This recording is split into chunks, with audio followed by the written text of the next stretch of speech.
Multiple sclerosis या MS जिसको हम कहते हैं, वो एक ऐसी ब्रेन की प्रॉब्लम है जो बार बार एक अटैक के रूप में आ सकती है और इसका ब्रेन का कोई भी हिस्सा इससे इफ़ेक्ट हो सकता है, या चाहे वो आँख हो और चाहे वो ब्रेन का कोई भी हिस्सा हो, या इवन स्पाइनल कॉर्ड या जिसको हम झिल्ली कहते हैं।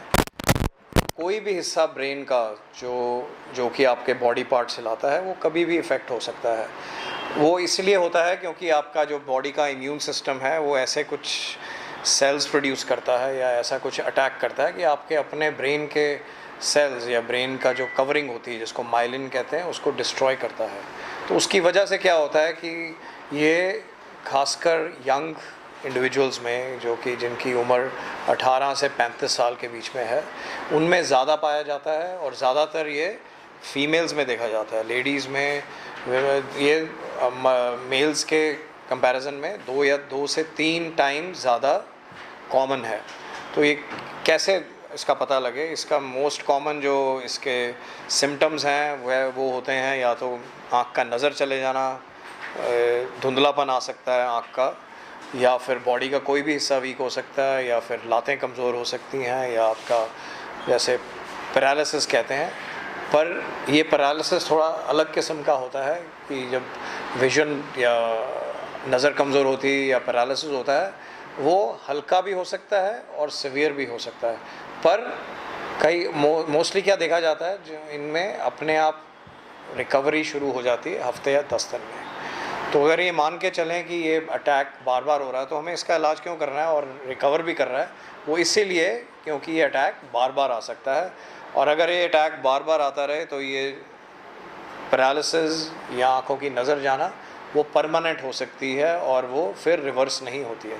तो इसका बहुत ज़रूरी ये जानना है सबको कि अगर ऐसा कुछ लगे कि आपकी एक आँख की नज़र कमज़ोर हो रही है या हो गई है कुछ दिनों में, ना केवल ये लंबे टाइम के लिए होती है, कुछ दिनों में अगर ऐसी कुछ प्रॉब्लम आपको दिखाई पड़ रही है तो आपको इमीडिएटली एक विशेषज्ञ को दिखाना चाहिए, कोई डॉक्टर न्यूरोलॉजिस्ट को दिखाना चाहिए, क्योंकि ये एमएस हो सकता है।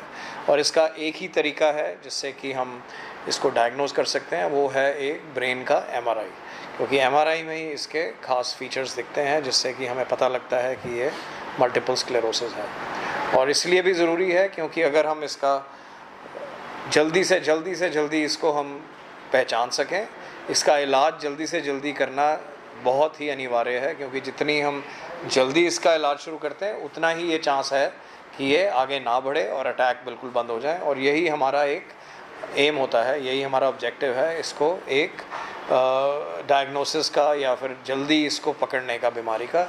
और इसीलिए हम ये प्रोग्राम भी करते हैं जिसको हम मूव स्ट्रॉन्ग कहा है। मूव स्ट्रॉन्ग हमने पीजीआई में प्रोग्राम शुरू किया था, पिछले काफ़ी वर्षों से चल रहा है, 2011 में शुरू किया था, जिसमें कि हम लोगों को जागरूक करते हैं कि मल्टीपल स्क्लेरोसिस क्या चीज़ है और इसकी इम्पोर्टेंस आपको बताए है क्या इम्पोर्टेंस है कि ये यंग लोगों में होता है और अगर इसको ना इसकी रोकथाम की जाए, ना इसके बारे में कुछ इलाज किया जाए तो ये बहुत मेजर डिसेबिलिटी बन सकता है। इनफैक्ट अब ये माना जा रहा है कि इसकी डिसेबिलिटी जो है ये एक मेजर कारण है जो कि दूसरे कारणों में अगर हम स्ट्रोक के अलावा बाकी कारण देखें तो ये एक मेजर कारण यंग लोगों में पाया जा रहा है।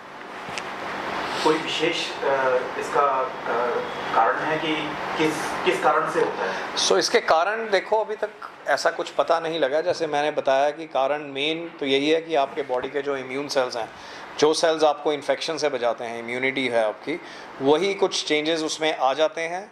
उसकी वजह से आपके अपने बॉडी के सेल जो कि ब्रेन के सेल हैं उस पर अटैक होता है और ब्रेन के अराउंड एक कवरिंग होती है, ब्रेन के सेल्स के अराउंड कवरिंग होती है, उसको माइलिन कहते हैं, जो कि एक इंसुलेशन होती है। तो उस पर जब डिस्ट्रक्शन होती है तब इसके चिन्ह देखे जाते हैं, इसके सिम्टम देखे जाते हैं। अब वो क्यों शुरू होता है वो अभी उसका जो एग्जैक्ट कारण नहीं मालूम है, पर कुछ थ्योरीज़ हैं जो कि रिसेंटली साइंस और रिसर्च ने पता की हैं, जिनकी वजह से हमें पता लगा है कुछ वायरसेस हैं जिससे माना जाता है कि ये ट्रिगर होता है, जिसको एप्स्टीन बार वायरस कहते हैं। ये बहुत ही रीसेंट अभी रिसर्च आया है पिछले कुछ सालों में, जिससे ये माना जा रहा है कि मे बी ये एक वायरस की इन्फेक्शन के बाद शुरू होता है। और ये उम्मीद है अगर हम इस थ्योरी पे आगे बढ़कर और काम किया जाए तो हो सकता है एक वैक्सीनेशन बने जिससे कि MS पे हम रोकथाम ला सकें कि MS हो ही ना। पर ये भी सब रिसर्च चल रहा है इस बारे में। इससे बचने के लिए क्या वैसे करना चाहिए? सो बचने के लिए तो देखो ऐसा कुछ नहीं है इसमें, ये स्ट्रोक जैसा नहीं है कि हम बच सकते हैं इससे। स्ट्रोक कई बीमारियां होती हैं जो कि रिस्क फैक्टर्स की वजह से होती हैं, डायबिटीज़, हाइपरटेंशन। इसका जैसे मैंने कहा कि कोई रिस्क फैक्टर नहीं है, बट ज़्यादा से ज़्यादा ये देखा जाता है कि यंग लोगों में है और फीमेल्स में और लेडीज़ में ज़्यादा होता है ये। तो अगर ऐसा कोई चिन्ह पाया जाए जैसे जिससे लगे कि ये MS के ही सिम्टम है, तो जल्दी से जल्दी इसका डिटेक्शन या फिर उसकी स्क्रीनिंग करनी चाहिए या डॉक्टर को दिखाना चाहिए ताकि हम पता जान सकें कि ये MS है कि नहीं। सो एज सच कोई रिस्क फैक्टर नहीं है, बट इन जनरल हम ये ज़रूर सजेस्ट करेंगे कि इम्यून सिस्टम जो है आपका बहुत एक वाइटल चीज़ है, और इम्यून सिस्टम जो चीज़ें वीक करती हैं वो है पुअर लाइफस्टाइल। अगर आप एक्सरसाइज नहीं कर रहे हैं, खाना ढंग का नहीं खा रहे हैं, तो डेफिनेटली कहीं ना कहीं आपका इम्यून सिस्टम अफेक्ट होता है। आप हेल्दी फूड जैसे फ्रेश वेजिटेबल्स या सब्ज़ी या फ्रेश फ्रूट्स कम खा रहे हैं, ज़्यादा जंक फूड खा रहे हैं, जो कि आजकल के यूथ और आजकल की पॉपुलेशन ज़्यादा प्रोन है इन चीज़ों में। एक्सरसाइज भी कम कर